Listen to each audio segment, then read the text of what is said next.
তোমাদের চ্যানেল কি ফ্রিজ হয়ে গেছে? তোমরা দীর্ঘদিন ধরে ইউটিউবে কাজ করছো, তারপরেও দেখছো তোমাদের চ্যানেলে ভিউজ আসছে না। তোমরা দিনের পর দিন ভিডিও আপলোড করছো, তোমরা আপলোড দিতে দিতে তোমরা ফেড আপ হয়ে যাচ্ছ। দেখছো তোমাদের ভিডিওতে 50টা, 100টা, 200টা ভিউজ আসছে, এরপর আর তোমাদের ভিডিওতে ভিউজ আসছে না। কেন এই ভিডিওতে ভিউজ আসছে না? দেখো, ইউটিউবে ভিউজ ডাউন প্রবলেম এই ওয়ার্ডটার সাথে আমরা সবাই কম বেশি পরিচিত, কখনো মাসের প্রথমে, কখনো বা মাসের শেষে।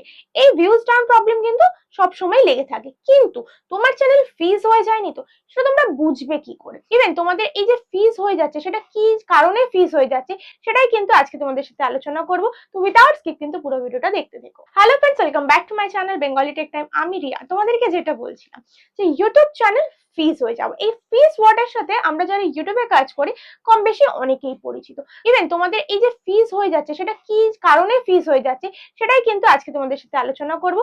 Point number 1, mix up content. তোমরা অনেকেই আছো দীর্ঘদিন ধরে কন্টেন্ট ইউটিউবে আপলোড করো, বাট তোমরা মিক্স আপ কন্টেন্ট আপলোড করো। এই মিক্স আপ কন্টেন্ট মানে কি? ধরো তোমরা আজকে দিনে দাঁড়িয়ে একটা যেমন ডেলি ব্লগ করলে, বা ডেলি ব্লগ আমরা অনেকেই আছি যারা ইউটিউবে আসি বুঝতে পারি না প্রথম দিকে যে কি ভিডিও করব, কি ভিডিও আমাদের জন্য পারফেক্ট। আমরা ভিডিওগুলোকে মানে আমাদের ভিডিওতে ভিউজ আসবে মেনলি, ঠিক আছে? তোমরা ডেলি ব্লগ স্টার্ট করছো, হয়তো 10 দিন 20 দিন ডেলি ব্লগ করলে, করার পর তোমরা দেখছো তোমাদের কোনো ফ্রেন্ডস বলো বা ফ্যামিলি মেম্বার অন্য কোনো চ্যানেল ক্রিয়েট করেছে, হয়তো কমেডি চ্যানেল ক্রিয়েট করেছে। তোমরা কি করো, সেটা দেখে তোমাদের ইন্সপায়ার হও, তোমরা কি করো আবার কমেডি ভিডিও শুরু করে দাও। তোমরা কমেডি ভিডিও করতে থাকো। এই যে একটা থেকে আরেকটা ট্রান্সফার হয়ে গেলে, ঠিক আছে, তো প্রথমে ডেলি ব্লগ করছো, তারপরে কমেডি ভিডিও করছো, বা কেউ আবার গেমিং ভিডিওতে চলে যাচ্ছে। এই যে লাফিয়ে লাফিয়ে তোমরা একের পর এক যে কন্টেন্ট গুলো আপলোড দিচ্ছ, কিন্তু সেগুলো মিক্স আপ কন্টেন্ট, কখনো ডেলি ব্লগ, কখনো গেমিং ভিডিও, কখনো অন্যরকম ভিডিও। এই যে মিক্স আপ ভিডিও গুলো তোমরা করছো তোমাদের চ্যানেলে, এই কারণের দরুন কিন্তু তোমাদের চ্যানেল কিন্তু ফ্রিজ হয়ে যেতে পারে। বাট সেটা কিন্তু তোমরা বুঝে উঠতে পারো না, কারণ তোমরা যখন নতুন ইউটিউবে থাকো, তোমরা বুঝবে কি করে? ফ্রিজ ওয়ার্ডটার সাথে নতুন যারা ইউটিউবে আছো তারা কিন্তু খুব একটা পরিচিত নয়। পয়েন্ট নাম্বার 2 তে রয়েছে ক্যাটাগরি চেঞ্জ করা। ঘন ঘন যদি তোমরা ক্যাটাগরি চ্যানেলে চেঞ্জ করতে থাকো, তাহলে কিন্তু তোমাদের চ্যানেলও কিন্তু ফ্রিজ হয়ে যেতে পারে, বা তোমাদের জানা বা অজানার দরুনই কিন্তু তোমরা তোমাদের চ্যানেলটা কিন্তু ফ্রিজ করে ফেলো। তারপরে বলো যে দিদি, আমি তো ডেলি বেস করে ভিডিও আপলোড দিচ্ছি, বাট তারপরেও কিন্তু আমাদের চ্যানেলকে ভিউজ আসছে না। আমাদের চ্যানেলে 10টা, 50টা, কারোর বা 100টা ভিউজ এসেই থেমে যাচ্ছে।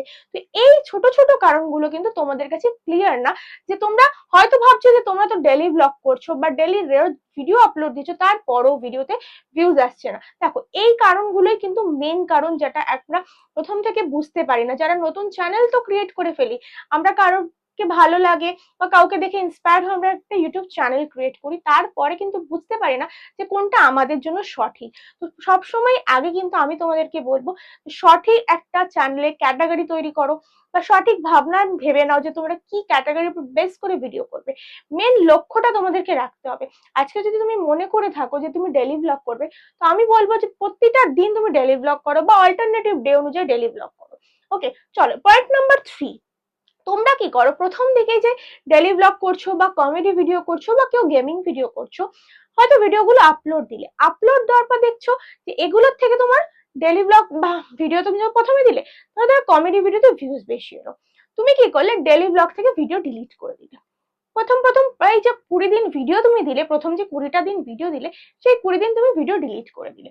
এই যে 20টা ভিডিও তুমি প্রথম থেকে ডিলিট করে দিলে, এই ডিলিট হওয়ার পরে কিন্তু তোমার চ্যানেলটা ফ্রিজ হয়ে যায়। ইউটিউবে তুমি ভিডিও আপলোড করতে পারো নিজের মনের মতন, কিন্তু একসাথে এত ভিডিও কিন্তু তুমি ডিলিট করতে পারো না। একটা বা দুটো, তুমি একটা দুটো ভিডিও ডিলিট করতেই পারো, বাট এই যে টানা তুমি একটা ভিডিও দেওয়ার পর ডিলিট করে দিলে, তাহলে কিন্তু ইউটিউবের কাছে তোমার ইমপ্রেশনটা বাজে যাচ্ছে। তো তুমি কন্টেন্ট রেডি করছো, তারপরে তুমি নিজেই ডিলিট করে দিচ্ছ। বুঝতে পারছো? তো এই যে ছোটখাটো ব্যাপারগুলো কিন্তু তোমরা দেখো, তোমরা কিন্তু এগুলো হয়তো ধারণার মধ্যেই আসবে না যে এগুলোর জন্য একটা চ্যানেলে ক্ষতি হতে পারে, বাট এগুলো কিন্তু মেইন পয়েন্ট। ঠিক আছে? তোমরা যে দেখবে, তোমরা দিনের পর দিন অনেক ভিডিও ডিলিট করে দাও, কেউ 100টা, কেউ 50টা, মানে তোমাদের হয়তো ভিডিওতে ভিউজ আসলো না। এরকম অনেক ক্রিয়েটার্স আছে, আজকে একটা ভিডিও আপলোড দিল, ভিডিওতে ভিউজ এলো না, সেই ভিডিওগুলো ডিলিট করে দিল।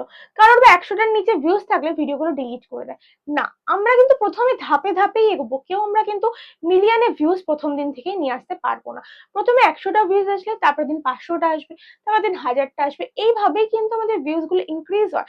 কারোর ভিডিওতে কিন্তু কোনোদিনই দেখবে না, যদি যত বড় বড়ই ক্রিয়েটার্স হোক না কেন, যে মিলিয়নে মিলিয়নে ভিউজ আসছে প্রথম দিন থেকেই। ঠিক আছে? পয়েন্ট নাম্বার 4, ইনঅ্যাক্টিভ থাকা বা লং টাইম ইনঅ্যাক্টিভ থাকা। তোমরা অনেকেই আছো যারা হয়তো কাউকে দেখে ইন্সপায়ার হয়ে ইউটিউবে আসছো, বাট তারপরে তোমরা বুঝতে পারছো না যে কি ভিডিও দেবে, ভিডিও দেওয়া তোমরা বন্ধ করে দাও। বা কেউ কেউ আছো যারা হয়তো অসুস্থ হয়ে পড়ছো বা কোনো না কোনো রিজন বশত ভিডিও দেওয়া বন্ধ করে দিচ্ছ, পুরো টানা 1 মাস 2 মাস 3 মাস এরকম কিন্তু অনেকেই আছো যারা কিন্তু ইউটিউবে ভিডিও দেওয়া বন্ধ করে দাও। এই লং টাইম ভিডিও দেওয়া বন্ধ করা থাকলে কিন্তু তোমার চ্যানেলটা কিন্তু ফ্রিজ হয়ে যাবে। ধরো যারা ডেলি ব্লগ করো বা রেগুলার ব্লগ দিচ্ছ, হয়তো পরবর্তী মুহূর্তে তোমরা রেগুলার ভিডিও দিতে পারছো না, তোমরা প্রথম দিন থেকে চেষ্টা করো যে যাতে একটা মানে সিরিয়াল ওয়াইজ ভিডিও দেওয়ার। ধরো আজকে ভিডিও দিলে তুমি যদি সপ্তাহে তুমি নিজে যদি ব্যস্ত থাকো, তুমি ধরে নাও সপ্তাহে 3টে ভিডিও দেবে আর সেটাকে রেগুলার ভাবে মেনটেন করবে। বা যারা পারবে সপ্তাহে প্রত্যেক দিন ভিডিও দিতে, সেটাকেই মেনটেন করবে। মানে কি, যে প্রত্যেক সপ্তাহে তুমি যদি 3টে দাও 3টেই দেবে, বা প্রত্যেক সপ্তাহে তুমি যদি 5টা দাও 5টাই দেবে। এইভাবে তুমি যদি প্রত্যেকটা নিজের ভিডিওতে নিজে মেনটেন করে চলো না, তাহলে তুমি নিজেই দেখতে পারবে তোমার নিজের চ্যানেলটা খুব স্মুথলি রান করছে। Point number 5, don't share your video link. তোমরা কি করো, তোমাদের যে ভিডিওগুলো রয়েছে, তোমরা যখন নতুন নতুন ইউটিউবে এসো ভিডিও তৈরি করছো, এই ভিডিওগুলো তোমাদের হোয়াটসঅ্যাপে কন্ট্যাক্ট যতজন আছে তাদেরকে পাঠিয়ে দাও। কারোর 100 জন, কারোর 200 জন, যাদের যেরকম কন্ট্যাক্ট রয়েছে তোমরা পাঠিয়ে দাও। তোমরা মনে করো থাকে তোমাদের ভিডিওগুলো তারা ওয়াচ করছে, বাট না, তারা কি করছে, তোমার যে ভিডিও লিঙ্কটা যাচ্ছে তারা হয়তো একটু খুলে ক্লিক করে দেখছে, ক্লিক করে দেখার পর হয়তো 1 সেকেন্ড 2 সেকেন্ড ওয়াচ করলো, তারপর তারা সেটা ব্যাক করে বেরিয়ে গেল। তারা কিন্তু পুরোটাকেও ওয়াচ করছে না, ঠিক আছে। হাতে গোনা হয়তো 10 থেকে 20 জন হয়তো ওয়াচ করলো, আমি একটু বেশি করেই বললাম, ঠিক আছে।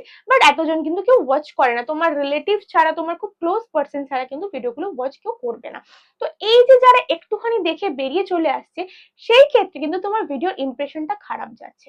ইউটিউব প্রথম থেকেই বুঝতে পারছে যে তোমার যে ভিডিওগুলো তুমি আপলোড দিচ্ছ সেগুলো পছন্দ করছে না, তোমার অডিয়েন্স যারা তারা কিন্তু পছন্দ করছে না।